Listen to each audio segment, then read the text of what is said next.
Hello, my beloved student. I think all of you are very fine. Today we are discussing lecture number 16 of chemical bonding. This is the last lecture of chemical bonding. Chemical bonding এর already আমরা 15টা lecture পড়ে ফেলেছি। এটা আমাদের 16 number lecture, last but not the least. তো total chemical bonding এর 16 lectures আমি বলেছিলাম যে আমরা পড়ব। তো সেই রিলেটেড আমি সেইভাবেই লেকচার নাম্বার 16টা আজকে শেষ করব এবং আমাদের তার সাথে সাথে কেমিক্যাল বন্ডিংটাও আজকে শেষ হয়ে যাবে। তো যারা আগে লেকচারগুলো দেখোনি তারা আমার ইউটিউব চ্যানেলে IMI ক্লাসেস সার্চ দিয়ে কেমিক্যাল বন্ডিং দিলে আগের প্রিভিয়াস 15টা লেকচার ডিটেলে পেয়ে যাবে। We are discussing all the aspects of chemical bonding in a very authentic way. আমরা 15টা লেকচারই খুব ভালোভাবে এক্সপ্লেন করে ডিটেল আলোচনা করে আমরা পড়েছি। আশা করছি প্রত্যেকেই ভালো করে বুঝতে পেরেছো। আমি আগেও বলেছিলাম ভিডিওগুলো বারবার ভালো করে দেখবে, যত বেশি দেখবে তত কনসেপ্টের ডেপথটা বাড়বে। তো সেই জন্য ভিডিওগুলো বারবার ভালো করে দেখবে। আজকে আমাদের কেমিক্যাল বন্ডিংয়ের লাস্ট লেকচার। কেমিক্যাল বন্ডিংয়ের মোটামুটি যতদূর পর্যন্ত আপ টু নিট জেই পর্যন্ত যতদূর সিলেবাসে আমাদের আছে আমরা প্রায় পুরোটাই কভার করেছি। প্রত্যেকটা জিনিস নিখুঁতভাবে আশা করছি পড়াতে পেরেছি। ভালো করে দেখবে লেকচারগুলো, সে ব্যালেন্স বন্ড থিওরি হোক, হাইব্রিডাইজেশনই হোক, VSEPRই হোক, হাইড্রোজেন বন্ডই হোক, ক্রিস্টাল ফিল্ড থিওরি হোক, কালার অফ দ্য কম্পাউন্ড হোক বা মলিকুলার অরবিটাল থিওরি হোক, সব আমরা পড়েছি। আমরা লাস্ট ডিসকাস করেছি lecture number 15 molecular orbital theory. It was a great discussion. তো আজকে আমরা লেকচার নাম্বার 16 যেটা ডিসকাস করব তার হেডিং হচ্ছে lecture number 16 lattice energy and bond Haber cycle. তো first, what is the concept of lattice energy? So আমরা discuss করছি ক্লাস 11-এর unit 4 chemical bonding, last lecture, lecture number 16। So without wasting time let us discuss lattice energy. What is the concept of lattice energy? Lattice energy জানতে হলে আগে ল্যাটিসটা কী জানতে হবে, lattice কী সেই ডেফিনিশনটাকে ভালো করে জানতে হবে। বেসিক্যালি আমাদের এই কনসেপ্টটা আয়নিক কম্পাউন্ডের কেসে অ্যাপ্লিকেবল। আমরা জানি আয়নিক কম্পাউন্ডস তৈরি হয় by the combination of ions. এখন আয়নগুলো পরপর কম্বাইন করে একটা ক্রিস্টাল ল্যাটিস তৈরি করে। ল্যাটিসটা দেখতে কীরম হয় আমি জাস্ট একটা ছবি দেখাচ্ছি, তাতে দেখতে পাবে যে ল্যাটিসটা দেখতে কীরম হয়। This be the picture of a three dimensional crystal lattice. প্রত্যেকটা পয়েন্টে একটা করে সে আমরা আয়ন আছে যদি ধরে নিই, তাহলে এটা হচ্ছে ল্যাটিসের 3-ডাইমেনশনাল ল্যাটিসের একটা এক্সাম্পল, যেখানে প্রতিটা পয়েন্টকে আমরা ল্যাটিস পয়েন্ট বলছি। এখন এই ল্যাটিস পয়েন্ট, এটাকে ল্যাটিস, আগে ল্যাটিস সম্বন্ধে ধারণাটা ভালো করে থাকতে হবে। তো this be the lattice. Now the question is what is lattice energy? Logically আমরা বলতে পারি যে এই যে ল্যাটিসটা দেখলাম, সেই ল্যাটিসটা ভাঙতে হলে যে এনার্জির প্রয়োজন হবে, আমরা ডেফিনেশনে আসছি, তার আগে একটা কনসেপশন দিয়ে দিচ্ছি আর কি। এই ল্যাটিসটা ভাঙতে হলে যে এনার্জি দিতে হবে, অথবা আয়নগুলো কম্বাইন করে যদি 1 মোল একটা ল্যাটিস তৈরি করে কম্পাউন্ডটা, তাতে যে এনার্জিটা রিলিজ করবে তাকে বলা হবে lattice energy. Okay, so this be the lattice energy. Now let us discuss the theoretical explanation of lattice energy. What is lattice energy? কি বলেছে? A measure of the energy contained in a crystal lattice, যেটা দেখলাম আমরা crystal lattice of a compound, obviously ionic compound, equal to the energy that would be released if the component ions were brought together from infinity. মানে infinity থেকে component আয়নগুলোকে এনে যদি একটা lattice তৈরি, crystal lattice তৈরি করা যায়, তাহলে যে এনার্জিটা রিলিজ করবে সেই এনার্জিটাকে আমরা বলবো ল্যাটিস এনার্জি। এখানে আমি 3 রকমের ডেফিনিশন লিখেছি। আর একটা ডেফিনিশন দেখি, or lattice energy is the amount of energy required to separate a mole of solid ionic compound into it's gaseous ion. মানে কোনো একটা কম্পাউন্ডের 1 মোল নিয়ে তাকে ডিসোসিয়েট করে তার করসপন্ডিং আয়নের নিয়ে যেতে যে এনার্জিটা দিতে হবে, that energy is defined as lattice energy. এখানে প্লাস ই মানে এনার্জি দিতে হচ্ছে, অথবা ডেল্টা এইচ দিয়েও রিপ্লেস করে, ডেল্টা এইচ দিয়ে ব্যাপারটাকে এক্সপ্রেস করা যায়। So E or delta H এখানে কিন্তু পজিটিভ হবে। পজিটিভ মানে according to international convention energy release হলে নেগেটিভ, আর এনার্জি রিকোয়ার্ড হলে, প্রয়োজন হলে, সেটা পজিটিভ দিয়ে বোঝায়। এন্ডোথার্মিক মানে প্রয়োজন হচ্ছে, এনার্জি দিতে হচ্ছে, যার জন্য পজিটিভ বোঝায়। এটা ইন্টারন্যাশনাল কনভেনশন থার্মোডায়নামিক্সের। তো এনার্জি দিতে হলে পজিটিভ, এনার্জি রিলিজ হলে নেগেটিভ। রিলিজ হলে এক্সোথার্মিক, এখানে এনার্জি রিকোয়ার্ড হচ্ছে, that is the process is endothermic. Or ডেফিনিশনটা আমরা যদি উল্টোভাবে চিন্তা করি তাহলে কি বলতে পারি? তাহলে আমরা বলতে পারি the change in energy that takes place when separated gaseous ion are packed together to form an ionic solid, obviously 1 mole. তার মানে সেপারেটেড যে গেসিয়াস আয়নগুলো ছিল তারা একসাথে প্যাকড হয়ে যদি একটা ক্রিস্টাল ল্যাটিস তৈরি করে একটা কম্পাউন্ডের 1 মোল অ্যামাউন্টের, তাহলে যে এনার্জিটা রিলিজ করবে, এখানে অবভিয়াসলি রিলিজ করবে, দ্যাট এনার্জি এখানে রিলিজ দেওয়া আছে plus E or delta H is known as lattice energy. এখানে প্রসেসটা কিন্তু অবভিয়াসলি এক্সোথার্মিক, এবং দ্য সিম্বলিক রিপ্রেজেন্টেশন, এটা একটা ছবি দিয়ে উপরের জিনিসটাকে ব্যাপারে বুঝিয়েছি যে A plus N A plus আর সি মাইনাসটা সিএল মাইনাস ধরে নিয়েছি, তারা কম্বাইন করে আস্তে আস্তে এনএসিএল তৈরি করছে। কতক্ষণ পর্যন্ত চলবে এই প্রসেসটা? যতক্ষণের ফর্মুলা ওয়েট মানে 1 মোল ওয়েট অ্যাচিভ হয়। 1 মোল ওয়েট যখনই অ্যাচিভ হবে তখন এখান থেকে যে এনার্জিটা রিলিজ করবে E or delta H, that energy is known as lattice energy. Obviously যেহেতু এনার্জিটা এখানে রিলিজ করছে, তাহলে আমরা বলতে পারি the process is obviously exothermic. Okay, so this be the basic concept of lattice and lattice energy. Now the question is, how will we calculate the value of lattice energy? In that case, we have a concept that is known as Bond-Lande equation. This be the equation from which we can calculate the value of lattice energy exactly, and there are certain outcomes from this concept. The formula is lattice energy U is equals to minus A Z plus Z minus N0 E square by 4 pi epsilon 0 R into 1 minus 1 by N.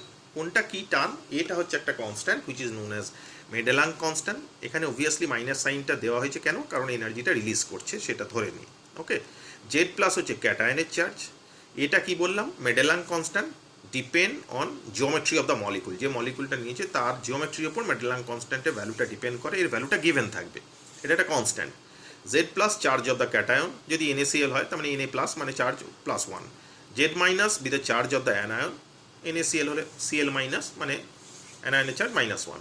R distance between the ions মানে R cation plus R anion. Okay, E be the charge of the electron, okay, and N be the Born exponent. Born exponent basically, so E be the charge of the electron, the value is mostly 1.602 into 10 to the minus 19 coulomb, and N be the Born exponent. Born exponent is a parameter which entirely depend on the compressibility of the solid, মানে সলিডটা কতটা compressible, কতটা সংনম্য, তার উপর depend করে N এর ভ্যালুটা হয়, which is also given to you, যেটাও তোমাকে দেয়া থাকবে।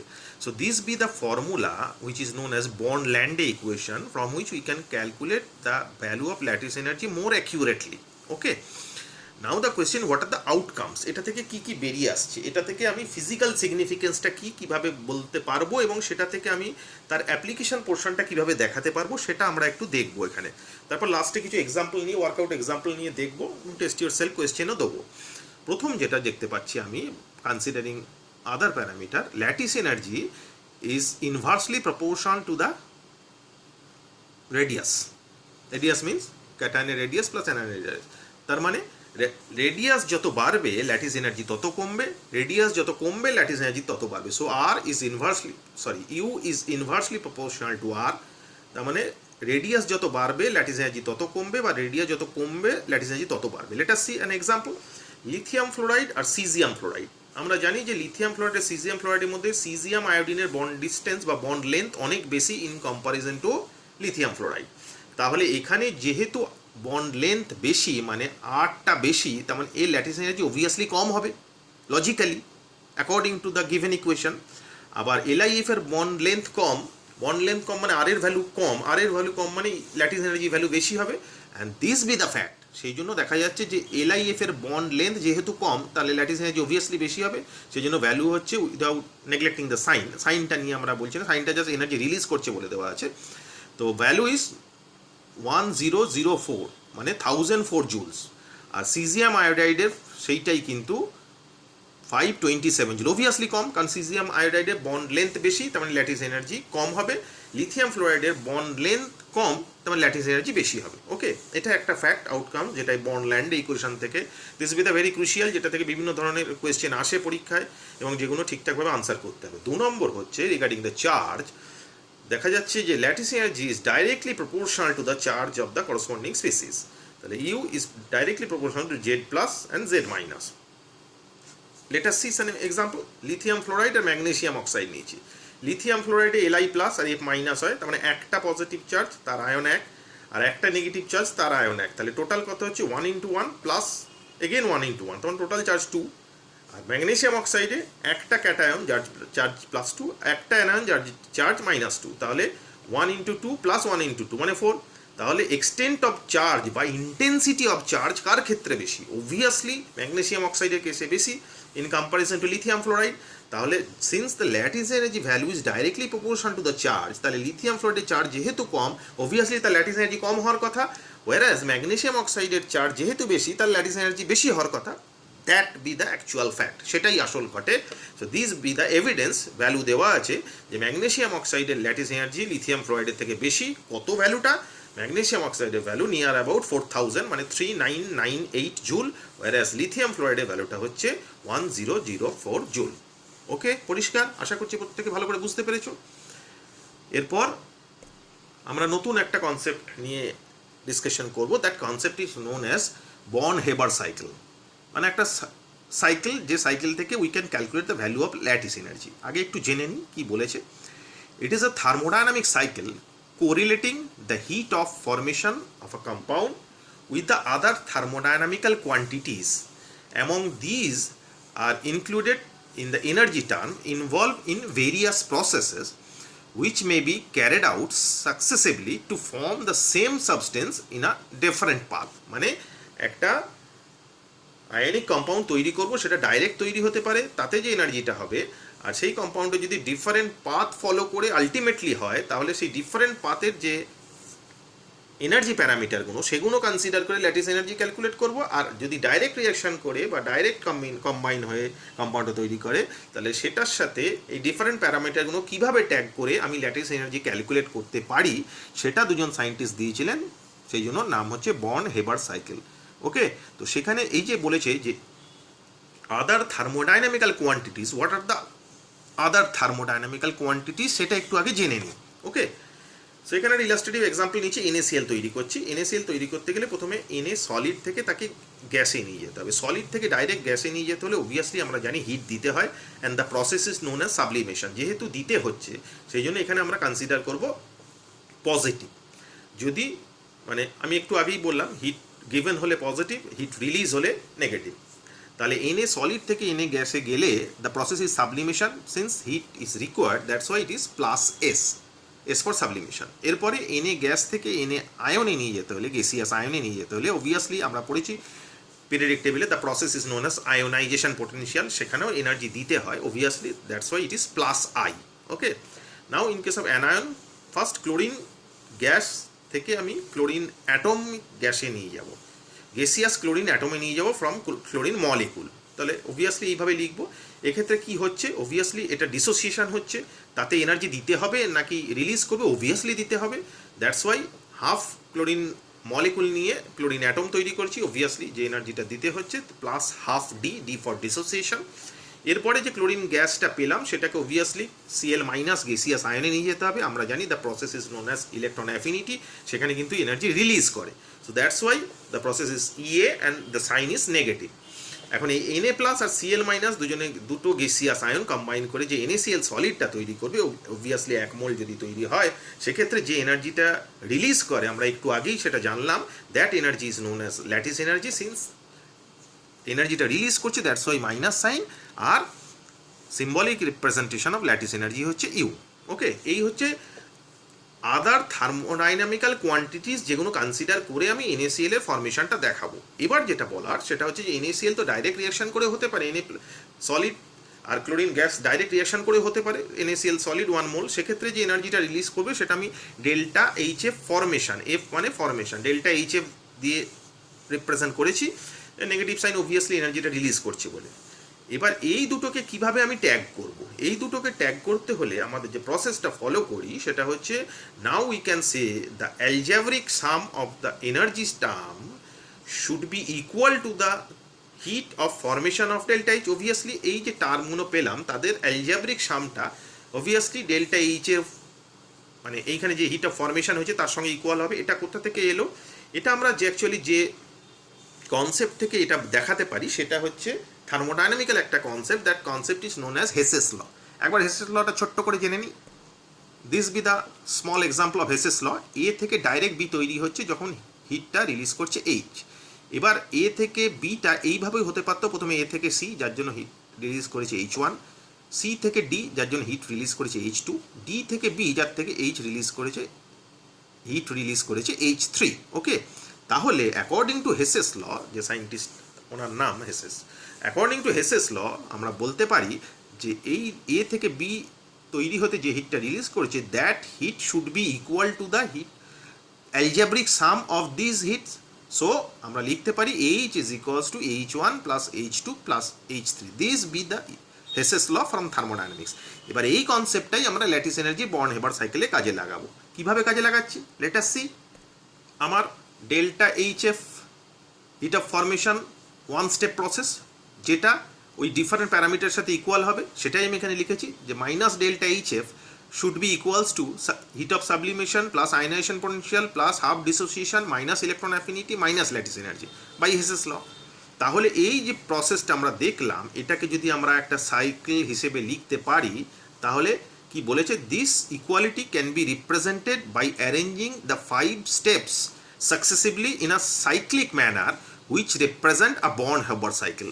তো সেটাই আমি এখানে দেখাচ্ছি কিভাবে সাইকেলটা রিপ্রেজেন্ট করেছি। প্রথমে এনএ সলিড ছিল, সাবলিমেশন হয়ে প্লাস এস এনএ গ্যাসিয়াস স্টেটে গেছে, সেখান থেকে আয়নাইজেশন পোটেনশিয়াল হয়ে এনএ প্লাস গ্যাসিয়াস স্টেটে গেছে, ওয়ারাস Cl2 গ্যাসিয়াস ছিল মলিকুল, সেটা হাফ প্লাস হাফ ডি দিয়েছি, Cl গ্যাসিয়াস অ্যাটমে গেছে, সেখান থেকে ইলেকট্রন অ্যাফিনিটি প্রসেসে অবভিয়াসলি এনার্জিটা রিলিজ করে বলে মাইনাস, ইলেকট্রন অ্যাফিনিটিতে Cl গ্যাসিয়াস আয়নে গেছে, তাহলে Na plus gaseous ion Cl minus gaseous ion দুজনে কম্বাইন করে NaCl সলিড তৈরি করেছে। 1 মোল যদি হয় তাহলে যে এনার্জিটা রিলিজ করবে that energy should be the lattice energy which is equals to minus U, যেটা আমরা এখানে রিপ্রেজেন্ট করেছি। ওকে, এবার যেটা সেটা হচ্ছে Na সলিড আর Cl2 গ্যাস দুটো ডাইরেক্ট রিয়াকশন করে NaCl সল তৈরি করতে পারে, সেক্ষেত্রে যে এনার্জিটা রিলিজ করবে that energy is delta HF formation দিয়ে আমি রিপ্রেজেন্ট করেছি, মাইনাস মানে এনার্জিটা রিলিজ করেছি। তার মানে এই যে পুরো প্যারামিটারটা, এই পুরো প্রসেসটা, পুরো সাইকেলটা is always be equal to এইটা। তো আমরা লিখতে পারি কি, so now lattice energy U can be calculated from this cycle if other quantities are known.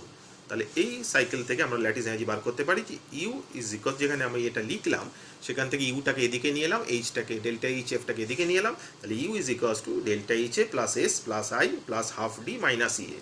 এবার এই প্যারামিটারগুলো যদি আমার জানা থাকে তাহলে I can easily calculate the value of lattice energy. So NaCl এসে সেই প্যারামিটারগুলো এখানে বসিয়েছি আমি, এগুলো গিভেন থাকবে, শুধু ফর্মুলাটা ঠিক করে জানতে হবে, কনসেপ্টটা ঠিক করে জানতে হবে, সেই ভ্যালুগুলো দেওয়া আছে সেগুলো বসিয়ে দিলে ভ্যালু আসছে 791 kilojoule per mole. Okay, so this be the Born-Haber cycle in case of NaCl. Let us see some other example. Okay, now we are discussing lattice energy of magnesium fluoride. Lattice energy of magnesium fluoride. Magnesium solid ফ্লোরিনের সাথে gaseous স্টেটে থাকে, direct reaction করে MgF2 solid তৈরি করেছে, যেখানে hit release করছে minus delta HF দিয়ে বুঝিয়েছি হিট অফ ফরমেশন। এবার সেইটাকেই আমি এখানে বর্ন-হেবার সাইকেল দিয়ে রিপ্রেজেন্ট করেছি। একটু বলে দিই, magnesium solid heat of sublimation, magnesium গ্যাসে গেছে, তারপরে সেটা থেকে ফার্স্ট আয়নাইজেশন পোটেনশিয়ালে ম্যাগনেসিয়াম প্লাস আয়ন, কারণ এখানে ম্যাগনেসিয়াম প্লাস 2 স্টেটে আছে, তার মানে দুবার আইপি আসবে, দুবার আয়নাইজেশন পোটেনশিয়াল আসবে। প্রথমে এমজি গ্যাসিয়াস থেকে Mg প্লাস গ্যাসিয়াস, তারপর আবার Mg প্লাস গ্যাসিয়াস থেকে Mg2 প্লাস গ্যাসিয়াস, তার মানে দুবার আয়নাইজেশন পোটেনশিয়াল এখানে কিন্তু আসছে, ভালো করে খেয়াল করবে। এরপরে ফ্লোরিনে আসি। ফ্লোরিন থেকে আমার এখানে দুটো ফ্লোরিন অ্যাটম আছে অবভিয়াসলি, তাহলে হাফ ডি নয় পুরো ডি লাগবে, প্লাস ডি দিয়ে 2F গ্যাসিয়াস আয়ন তৈরি, গ্যাসিয়াস অ্যাটম তৈরি হয়েছে। সেই গ্যাসিয়াস অ্যাটম থেকে -2 মানে ইলেকট্রন অ্যাফিনিটি দুটো ফ্লোরিন অ্যাটমের জন্য দুবার হয়েছে, দ্যাটস ওয়াই -2 দিয়ে 2F মাইনাস গ্যাসিয়াস আয়ন তৈরি হয়েছে, Mg2+ গ্যাসিয়াস আয়ন আর 2F মাইনাস গ্যাসিয়াস আয়ন দুজনে কম্বাইন করে MgF2 সলিড তৈরি করেছে, যেখানে এনার্জি রিলিজ করেছে -U। এবার যেটা এরা দুজন ডাইরেক্ট রিঅ্যাকশন করে MgF2 তৈরি করতে পারে, সেক্ষেত্রে হিট রিলিজ করেছে -ΔHF। সে অবভিয়াসলি বসিয়ে দেবো ইকুয়াল, তাহলে -ΔHF which is equals to this cycle, সেটার সাথে বসিয়ে দিলাম। বসিয়ে দিলে we can easily calculate the value of lattice energy if the other parameter is known to us. Okay, এবার আমরা ম্যাগনেসিয়াম অক্সাইডের আর একটা এক্সাম্পল দেখি। ম্যাগনেসিয়াম অক্সাইডের ভালো করে দেখো, magnesium oxide, magnesium solid oxygen গ্যাসের সাথে রিঅ্যাকশন করে ম্যাগনেসিয়াম অক্সাইড সলিড তৈরি করেছে, হিট রিলিজ করছে -ΔHF। সিমিলার সাইকেলটা করেছি, সাইকেলটা এখানে একটু আলাদা কীরকম, তিনটেই আলাদা আলাদা টাইপের, ভালো করে দেখবে। ওপরটা ম্যাগনেসিয়ামের আগের যেরকম ছিল সেরমই আছে।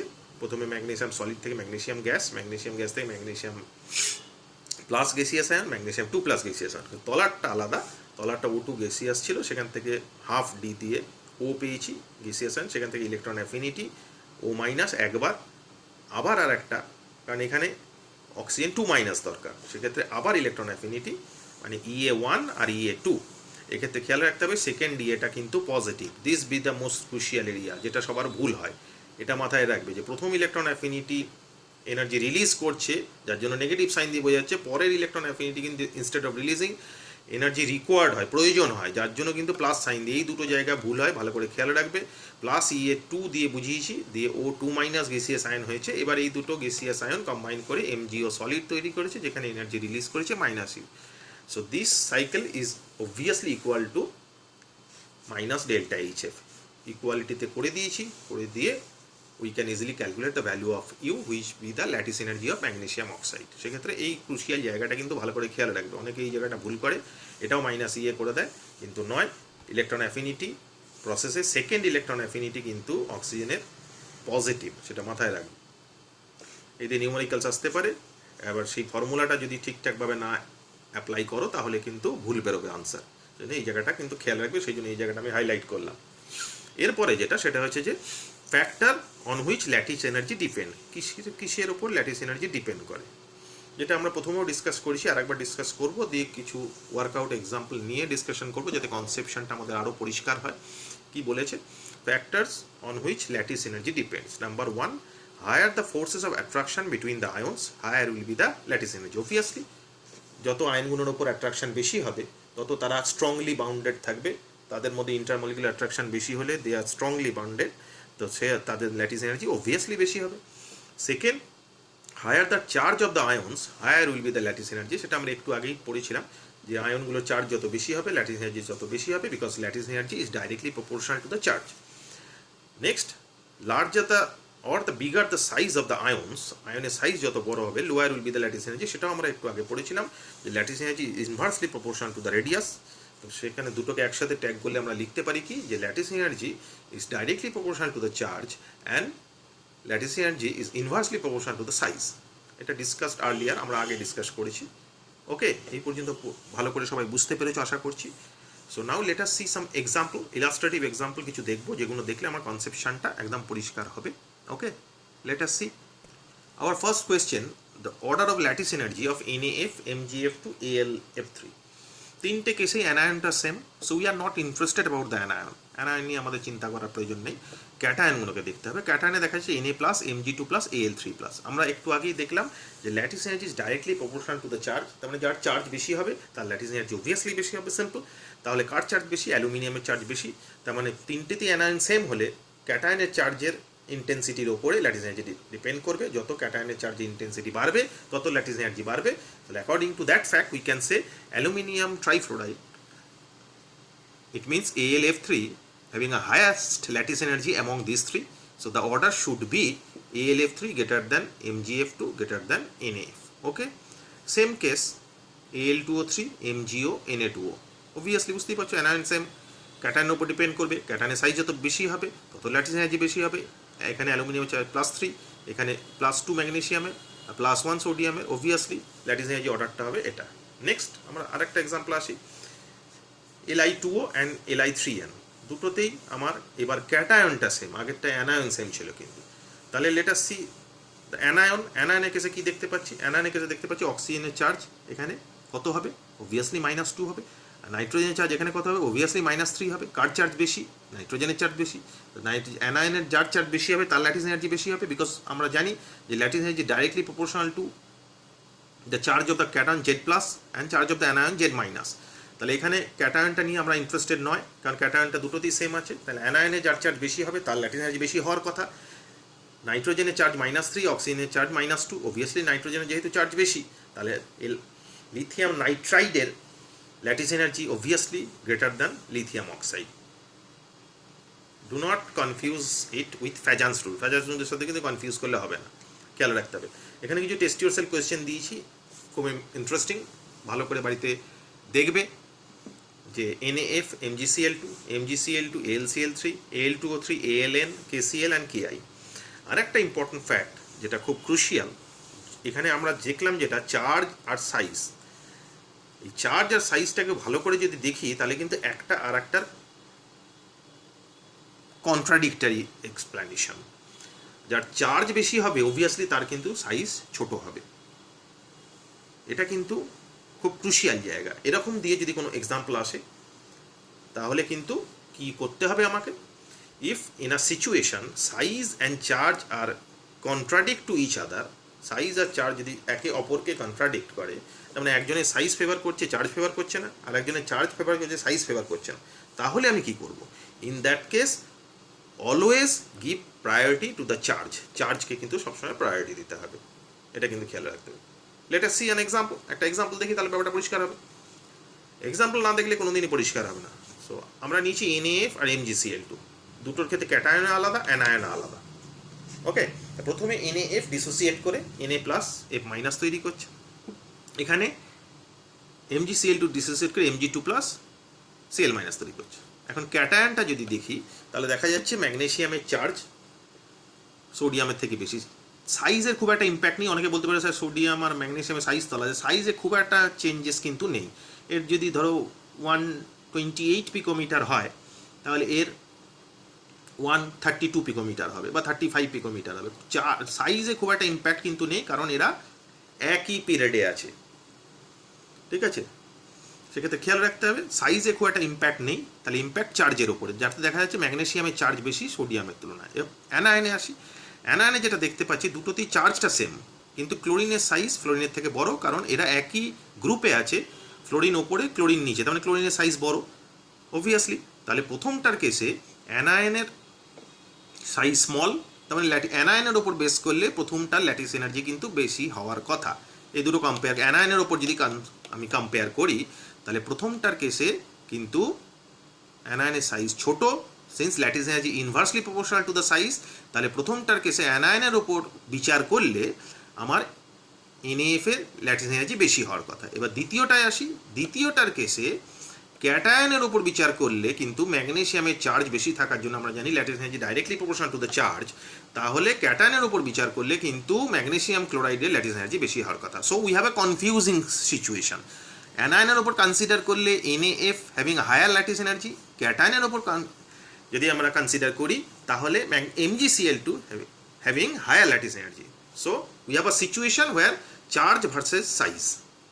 এরম যদি একজনের সাইজ ফেভার করছে তো চার্জ ফেভার করছে না, আর একজনের চার্জ ফেভার করছে তো সাইজ ফেভার করছে না, তাহলে আমরা কি করব, in that case always we choose charge, চার্জকে চুজ করতে হবে। তো সেক্ষেত্রে কার চার্জ বেশি, অবভিয়াসলি ম্যাগনেসিয়ামের চার্জ বেশি, তাহলে charge is the deciding factor, charge dominates over size, তাহলে কার চার্জ বেশি, ম্যাগনেসিয়ামের চার্জ বেশি, সুতরাং magnesium chloride having higher lattice energy in comparison to sodium fluoride. এটা কিন্তু খুব ক্রুশিয়াল জায়গা, এটা কিন্তু মাথায় ভালো করে রাখতে হবে। ওকে, আশা করছি ল্যাটিস এনার্জি প্রত্যেকের ভালো করে বোঝা গেছে। ভিডিওটা 2-3 বার ভালো করে দেখলে পুরো কনসেপশনটা একদম পরিষ্কার হয়ে যাবে। টেস্ট ইয়োরসেলফ যে কোয়েশ্চেনগুলো দিয়েছি সেগুলো বাড়িতে প্র্যাকটিস করবে, আর আমরা লাইভ ডাউট ক্লিয়ারিং ক্লাস তো রাখবই, সেটাতে দেখবে আমাদের যে ডাউটস আছে আমার ছাত্রছাত্রীদের, তাদের ডাউটসগুলো সবই লাইভ ডাউট ক্লিয়ারিং ক্লাসে ক্লিয়ার করা হবে। ওকে, তো কেমিক্যাল বন্ডিং আমাদের শেষ হয়ে গেল। আমরা এরপর next unit 5 states of matter শুরু করব। তো chemical bonding we have 16 lectures. যারা আগের লেকচারগুলো ফলো করনি তারা আমাদের ইউটিউব চ্যানেল IMI ক্লাসেসে সার্চ দিয়ে টোটাল 16টা লেকচারই পেয়ে যাবে। ভালো করে দেখবে এবং এই 16টা লেকচার যদি ভালো করে রেডি করতে পারো আই থিঙ্ক, তাহলে আমি মনে করি যে শুধু বোর্ড নয়, নিট এবং জেই পর্যন্ত যা যা কোয়েশ্চেন আসবে সব খুব স্মুথলি এবং খুব সিনসিয়ারলি এবং বিউটিফুলি আনসার করতে পারবে। ওকে, থ্যাংক ইউ।